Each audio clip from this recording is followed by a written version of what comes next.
अकबर का साला हमेशा से ही बीरबल की जगह लेना चाहता था। अकबर जानते थे कि बीरबल की जगह ले सके ऐसा बुद्धिमान इस संसार में कोई नहीं है। फिर भी जोरू के भाई को वह सीधी ना नहीं बोल सकते थे। ऐसा करके वह अपनी लाडली बेगम की बेरुखी मोल नहीं लेना चाहते थे। इसीलिए उन्होंने अपने साले साहब को एक कोयले से भरी बोरी दे दी और कहा कि जाओ और इसे हमारे राज्य के सबसे मक्कार और लालची सेठ दमनीलाल को बेचकर दिखाओ। अगर तुम ये काम कर गए तो तुम्हें बीरबल की जगह वजीर बना दूंगा। अकबर की इस अजीब शर्त को सुनकर साला अचंभे में पड़ गया। वह कोयले की बोरी लेकर चला तो गया, पर उसे पता था कि वह सेठ किसी की बातों में नहीं आने वाला, ऊपर से वह उल्टा उसे ही चूना लगा देगा।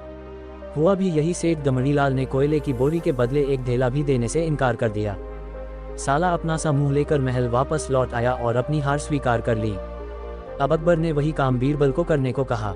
बीरबल कुछ सोचे और फिर बोले कि सेठ दमनीलाल जैसे मक्कार और लालची सेठ को यह कोयले की बोरी क्या मैं सिर्फ कोयले का एक टुकड़ा ही 10,000 रुपए में बेच आऊंगा। ये बोलकर वह तुरंत वहां से रवाना हो गए। सबसे पहले उसने एक दर्जी के पास जाकर एक मखमली कुर्ता सिलवाया, हीरे मोती वाली मालाएं गले में डाली, महंगी जूती पहनी और कोयले को बारीक सुरमे जैसा पिसवा लिया। फिर उसने पिसे कोयले को एक सुरमे की छोटी चमकदार डिब्बी में भर लिया। इसके बाद बीरबल ने अपना भेष बदल लिया और एक मेहमान घर में रुककर इश्तिहार दे दिया कि बगदाद से बड़े शेख आए हैं जो करिश्माई सुरमा बेचते हैं, जिसे आंखों में लगाने से मरे हुए पूर्वज दिख जाते हैं और यदि उन्होंने कहीं कोई धन गाड़ा है तो उसका पता बताते हैं। ये बात शहर में आग की तरह फैली। सेठ दमनीलाल को भी ये बात पता चली। उसने सोचा जरूर उसके पूर्वजों ने कहीं न कहीं धन गाड़ा होगा। उसने तुरंत शेख बने बीरबल से संपर्क किया और सुरमे की डिब्बी खरीदने की पेशकश की। शेख ने डिब्बी के 20,000 रुपये मांगे और मोल भाव करते करते 10,000 में बात तय हुई।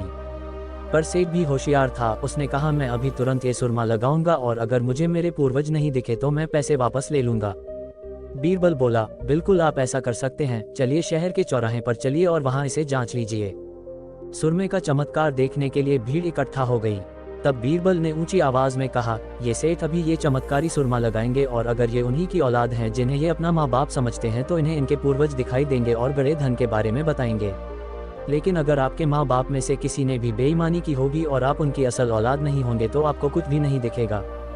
और ऐसा कहते ही बीरबल ने सेठ की आंखों में सुरमा लगा दिया। फिर क्या था, सिर खुजाते हुए सेठ ने आंखें खोली। अब दिखना तो कुछ था नहीं, पर सेठ करे भी तो क्या करे। अपनी इज्जत बचाने के लिए सेठ ने 10,000 बीरबल के हाथ थमा दिए और मुंह फुलाते हुए आगे बढ़ गए। बीरबल फौरन अकबर के पास पहुंचे और रुपये थमाते हुए सारी कहानी सुना दी।